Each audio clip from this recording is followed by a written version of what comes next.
I'm grateful to them because we wouldn't all be here and we wouldn't have this tremendous opportunity. But Linden Lab has done, I think, a pretty poor job of communicating with its community and responding to its community. And, with a few exceptions, I would certainly say that Torley Linden has set the mark, and I hope to, I'll never fill his shoes in any way, shape, or form in terms of communicating with anyone. He is a joy, and he provides us with information on a daily basis. But Linden Lab has been unresponsive, and we haven't heard anything from them in particular, although I have to say I still have not attended Andrew Linden's office hours, and it's on my list of things to do because obviously right there would be a good opportunity to have discourse regarding huge prims.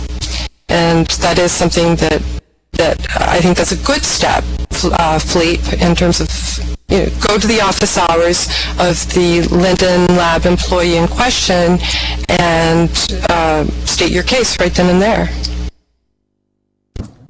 Now, you've also been, you mentioned your concerns about where Linden Lab is in communicating with residents, but you also have been rather critical, more generally, of their public relations policy, and you've cited both Burning Life and the fifth birthday celebration as examples of that. So can you just elaborate on your concerns with outreach and PR? Well, the residents make Second Life what it is. This is a community after all, and the Burning Life instance is a good one. I reached out to Catherine Linden and asked if we could get some support from her department and from Linden Lab's public relations agency to get the word out about all this amazing content and get the ears and eyes of real life media focused on all this content. And the response was willy-nilly and just never came through. We never did get any support. And as such, there was very little coverage on Burning Life, and I think that's a shame. I think it's a shame that a lot of these events don't get the kind of exposure that they should. Yeah, and the birthday celebration. Well, the birthday celebration, that was a fiasco, and the whole idea of excluding specific communities that had been working so hard over the course of the year to make the birthday bash as good as it could be, and excluding them at the last moment, and then taking 2 steps back and 2 steps forward and deciding that yes, they could, but that everything had to be PG. Second Life is not PG. Second Life is PG and mature. And if you're going to celebrate Second Life and its birthday, you should have mature and PG stems, and you should celebrate all the content that is available and all the residents. Okay, moving on to, well, actually, let me follow up by asking, have you seen many changes in Linden Lab's PR or outreach with the, with the changeover in management and Mark Kingdon now playing the CEO role Philip Rosedale had? On a personal level, I have had some interaction with Kat Linden and with a few other members of the lab, and I do understand that they're trying to involve more of the groups that benefit the larger community, and this I'm very glad to hear, and I certainly hope that they succeed.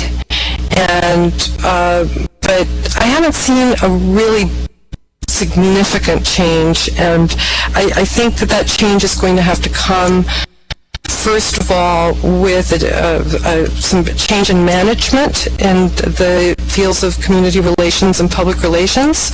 And I also question how effective their public relations agency is. I think that that would be Lewis. They have not been doing a good job. And I speak from experience, having worked both in agencies and hired agencies, and I'm not impressed at all.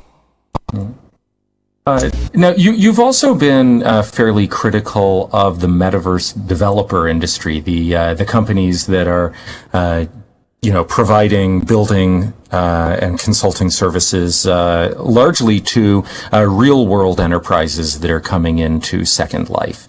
What's the nature of they're partially responsible for the very limited growth that we're seeing here. So what is it exactly that you think they are doing they shouldn't be doing? Well, I gave one very good example, in my opinion, of how it should be done right when I did a blog piece on Language Lab and contrasted that with millions of us build for Wired magazine. And I hope that people will read this, because I poured my heart into that blog piece and research for it. That's the blog post.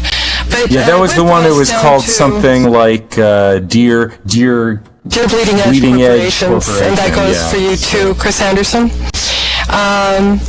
But I think what it boils down to is this: a lot of the metaverse developers are basically taking the money and running. And these poor companies that want to come and, they want to be cutting edge, and they want to explore the possibilities in virtual worlds, they come in and they're ripped off. So I think what everybody needs to realize is that you have to stop thinking of Second Life. Corporations need to stop thinking of Second Life as if it were some kind of a website. A corporation would not take a website and create one page and then abandon that page and then expect everybody to come running to this website.